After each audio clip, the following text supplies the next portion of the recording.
Tejashwi Yadav CM बनेंगे ये टाला नहीं जा सकता है, ये कहना है केंद्रीय मंत्री गिरिराज सिंह का। उन्होंने कहा कि ये सरकार संतरे की तरह है, ऊपर से ठीक ठाक, अंदर से फांक फांक। भोजपुर में सड़क हादसे में भाई बहन समेत 3 लोगों की मौत हो गई। रास्ते में भीड़ ज्यादा होने के कारण बाइक अनबैलेंस हो गई, सभी सड़क पर गिर गए। पीछे से तेज रफ्तार ट्रक आया और रौंदते हुए निकल गया। घटना से नाराज लोगों ने सड़क किनारे चिकन की गुमटी समेत 4 दुकानों को आके हवाले कर दिया। भागलपुर में ट्रेन की एक बोगी सड़क पर उतर गई। बोगी को ट्रॉली पर लोड कर यार्ड से स्टेशन ले जाया जा रहा था, तभी गाड़ी का ब्रेक फेल हो गया। हादसा सुबह 8 बजे हुआ। गनीमत रही कि इस हादसे में कोई हताहत नहीं हुआ। रोहतास में कोरोना से 10 साल की बच्ची की मौत हो गई। परिवार के अन्य सदस्य संक्रमित नहीं हुए। 25 दिसंबर को आरटी-पीसीआर जांच की गई थी, जिसमें बच्ची की रिपोर्ट पॉजिटिव आई थी। उसका इलाज चल रहा था। एक समारोह में शामिल होने के बाद से बच्ची की तबीयत बिगड़ी थी। पूर्णिया में नवविवाहिता की संदिग्ध हालत में मौत हो गई। 4 दिन पहले ही पंचायत के समझौते के बाद महिला की विदाई हुई थी। 5वें दिन फंदे से लटकी उसकी लाश मिली। मृतका के परिजनों ने दामाद और ससुराल वालों पर हत्या का आरोप लगाया है। परिजनों का कहना है कि वे दहेज में 3 लाख रुपया कैश और 1 बाइक की डिमांड कर रहे थे। दरभंगा में 3 कट्ठे में फैला तालाब चोरी हो गया। भूमाफिया ने धीरे धीरे तालाब में मिट्टी भरकर रातों रात उस पर झोपड़ी बना डाली। पुलिस ने कुछ सामानों को सीज किया है। मामले में अब तक किसी की गिरफ्तारी नहीं हुई है। 2 लोगों से पूछताछ की जा रही है। नवादा में एक दर्दनाक सड़क हादसे में बीपीएससी शिक्षिका और उसके जीजा की दर्दनाक मौत हो गई। 1 साल का मासूम जिंदा बच गया। सभी सिवान से काउंसलिंग कराकर वापस लौट रहे थे। घटना शाहपुर की है। सभी कार से जा रहे थे। ट्रक ने टक्कर मार दी और फिर भाग निकला। जमुई में 10 नाती पोते वाली 90 साल की बुजुर्ग महिला ने ग्राम पंचायत का उपचुनाव जीतकर रिकॉर्ड बना दिया है। सुनीता देवी ने अपनी निकटतम प्रतिद्वंदी ललिता देवी को 140 मतों से हराया। मुजफ्फरपुर के मनियारी में 2 लड़कियों से छेड़खानी करते 2 लड़कों को पकड़ा गया। गांव वालों ने लड़कों को बांध दिया। सबके सामने उठक बैठक भी कराई गई। दोनों नाबालिग हैं। ग्रामीणों ने पंचायत में कागज पर दोनों से माफीनामा भी लिखवाया। पटना में बेखौफ अपराधियों ने हथियार के बल पर दूध की डेयरी में लूट की कोशिश की। अपराधी और कर्मी के बीच हाथापाई भी हुई। मिसफायर होने से कर्मी की जान बच गई। शोर मचाने पर दोनों अपराधी भाग निकले। घटना कदमकुआं थाना क्षेत्र स्थित नाला रोड की है। पछुआ हवा के प्रभाव से प्रदेश के अधिकांश हिस्सों में ठंड में बढ़ोतरी हुई है। तेज हवा के कारण कनकनी भी बढ़ गई है। सुबह के समय अधिकतर भागों में घना कोहरा छाया रहा। मौसम विभाग के अनुसार अगले 4 दिनों तक शीतलहर की स्थिति बने रहने की संभावना है। राजधानी पटना के अधिकतम तापमान में 4 डिग्री सेल्सियस तक की कमी दर्ज की गई है। आज मोतिहारी राज्य का सबसे ठंडा स्थान रहा, जहां का न्यूनतम तापमान 9.8 डिग्री सेल्सियस रिकॉर्ड किया गया। मौसम विज्ञान केंद्र पटना के वैज्ञानिक राकेश कुमार ने बताया कि अगले 24 घंटों के दौरान पटना, गया, पूर्णिया और पश्चिम चंपारण जिले के कुछ स्थानों पर घना कोहरा छाए रहने का येलो अलर्ट जारी किया गया है। अगले 24 घंटों के दौरान राज्य के मौसम का शुष्क बने रहने तथा न्यूनतम एवं अधिकतम तापमान में कोई विशेष परिवर्तन नहीं होने का पूर्वानुमान है। अगले 3 दिनों के दौरान सुबह के समय राज्य के अधिकांश भागों में हल्के से मध्यम स्तर का कुहासा छाए रहने तथा 1 या 2 स्थानों में घना कोहरा छाए रहने की संभावना है। इधर राज्य के अधिकतर जिलों में घने कोहरे के कारण दृश्यता का स्तर कम होने से रेल, सड़क और हवाई यातायात प्रभावित हुआ है। पटना हवाई अड्डे से कई उड़ानें रद्द कर दी गई हैं। वहीं तेजस, विक्रमशिला, श्रमजीवी और मगध एक्सप्रेस सहित अन्य प्रमुख रेलगाड़ियां देरी से चल रही हैं। भाजपा के वरिष्ठ नेता और केंद्रीय मंत्री गिरिराज सिंह ने दावा किया है कि राज्य में नीतीश कुमार की सरकार कभी भी गिर सकती है। बेगूसराय में संवाददाताओं से बातचीत करते हुए श्री सिंह ने कहा कि नीतीश कुमार राज्य सुप्रीमो लालू यादव के चक्रव्यूह में पूरी तरह फंस चुके हैं। उन्होंने कहा कि जदयू के कई विधायक लालू प्रसाद के संपर्क में हैं और वह अपने पुत्र तेजस्वी यादव को मुख्यमंत्री बनाना चाहते हैं। भाजपा की वरिष्ठ नेता और केंद्रीय गृह राज्य मंत्री नित्यानंद राय ने एनडीए खेमे में मुख्यमंत्री नीतीश कुमार की वापसी से इनकार किया है। श्री राय ने पटना में संवाददाताओं के प्रश्नों के जवाब में कहा कि नीतीश कुमार के लिए सारे रास्ते बंद हो चुके हैं। जदयू के राष्ट्रीय अध्यक्ष पद से इस्तीफा देने के बाद मुंगेर सांसद ललन सिंह पहली बार 1 दिवसीय दौरे पर लखीसराय पहुंचे। श्री सिंह ने इस अवसर पर एक कार्यक्रम को संबोधित किया। उन्होंने भाजपा पर भ्रम फैलाने का आरोप लगाया।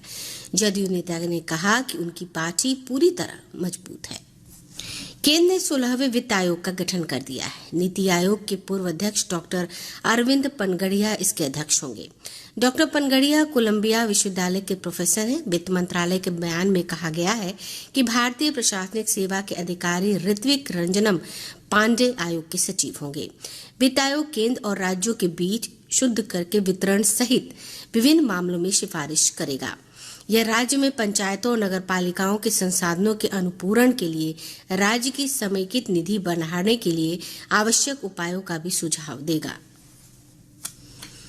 प्रदेश में नए वर्ष पर सुरक्षा के कड़े प्रबंध किए गए हैं। पुलिस मुख्यालय पटना के एडीजी जितेंद्र सिंह गंगवार ने बताया कि सभी जिलों के पुलिस अधीक्षक को निर्देश दिया गया है कि पर्यटन स्थल, पार्क और चिड़ियाघर पर नजर रखी जाए। उन्होंने कहा, सार्वजनिक स्थानों पर सादी वर्दी में पुलिस के जवान तैनात किए जा रहे हैं। श्री गंगवार ने कहा कि गंगा समेत राज्य के अन्य नदियों में अगले 2 दिनों तक नाव के परिचालन पर रोक रहेगी। इसके साथ ही राजधानी पटना में विभिन्न स्थानों पर 60 मजिस्ट्रेट और 300 पुलिस अधिकारियों को तैनात किया गया है।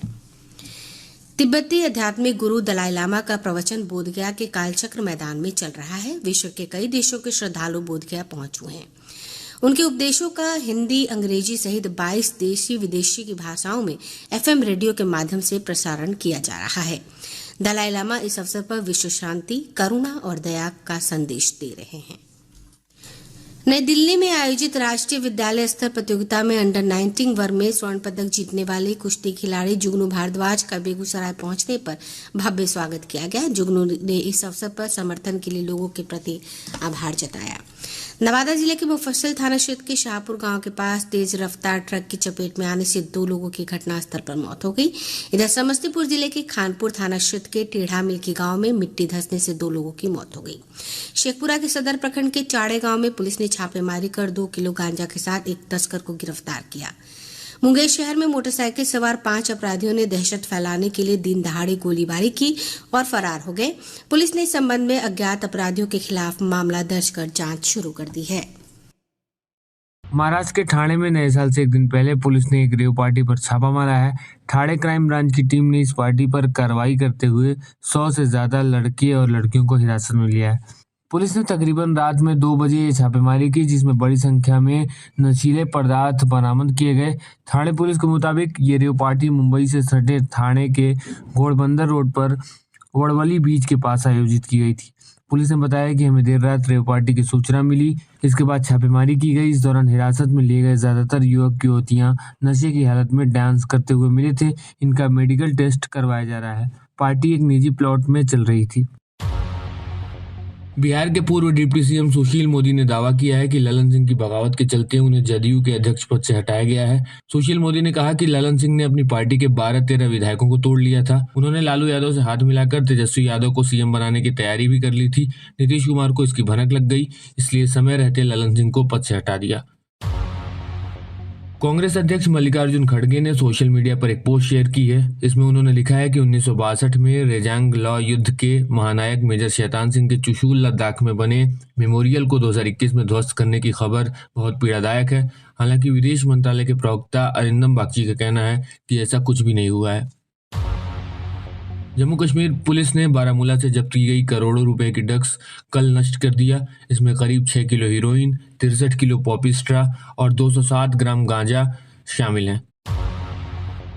दिल्ली के मायापुरी इलाके में नशे में धुत पुलिस वाले ने एक ई रिक्शा में टक्कर मार दी। इसमें ई रिक्शा के चालक की मौत हो गई। चालक की पहचान अमित झा के रूप में हुई है। न्यूज एजेंसी ANI के मुताबिक दिल्ली पुलिस ने कल बताया कि पुलिस अधिकारी मुकेश के खिलाफ IPC की धारा 279, 337 और 304A के तहत केस दर्ज किया गया है। महाराष्ट्र के छत्रपति संभाजी नगर में वॉलूज MIDC में कल देर रात एक हैंड ग्लव्स बनाने वाली फैक्ट्री में आग लग गई। इस घटना में 6 लोगों की मौत हो गई। फायर ब्रिगेड के अधिकारी मोहन मुंगसे ने कहा है कि हमें रात में 2:15 पर सूचना मिली। जब हम मौके पर पहुंचे तो पूरी फैक्ट्री में आग लगी हुई थी। स्थानीय लोगों ने हमें बताया कि 6 लोग अंदर फंसे हुए थे। हमने सभी के शव बरामद कर लिए हैं। आग बुझाने का काम जारी है। लोकसभा चुनाव के लिए इंडिया गठबंधन में सीट बंटवारे से पहले कांग्रेस की नेशनल अलायंस कमेटी ने कल और परसों बैठक की। इसमें पार्टी ने 10 राज्यों में अपने प्रदेश अध्यक्ष और विधायक दल के नेताओं से कहा है कि पार्टी 291 सीटों पर खुद के दम पर चुनाव लड़ेगी, जबकि गठबंधन वाले 9 राज्यों में 85 सीटें ब्लॉक से मांगेगी। कमेटी की बैठक में बिहार, बंगाल, झारखंड, दिल्ली, पंजाब, महाराष्ट्र, तमिलनाडु, केरल के नेताओं से कहा गया है कि इंडिया ब्लॉक में सीट शेयरिंग पर अंतिम निर्णय लोकसभा की तस्वीर को ध्यान में रखकर किया जाएगा। देश में लागू हुए नए हिट एंड रन कानून के खिलाफ ट्रांसपोर्टर और ट्रक ड्राइवर हड़ताल पर हैं। भारतीय न्याय संहिता 2023 में हुए संशोधन के बाद हिट एंड रन के मामलों में दोषी ड्राइवर पर 7 लाख रुपए तक का जुर्माना और 10 साल तक कैद का प्रावधान है। All India motor transport Congress ने हिट एंड रन कानून को सख्त बनाने का विरोध किया है। संगठन ने चक्का जाम का आह्वान किया है। इसके बाद से देश भर में हड़ताल शुरू हो गई है। ट्रक ड्राइवरों और ट्रांसपोर्टर्स ने कल जयपुर, मेरठ, आगरा एक्सप्रेसवे सहित कई हाईवे पर प्रोटेस्ट किया। और ऑस्ट्रेलिया वीमेंस टीम ने वनडे सीरीज के दूसरे वनडे मैच में भारत को 3 रन से हरा दिया है। इसके साथ ही ऑस्ट्रेलिया ने 3 वनडे मैचों की सीरीज में 2-0 की अजेय बढ़त बना ली है। पहले वनडे में ऑस्ट्रेलिया ने 6 विकेट से जीत हासिल की थी।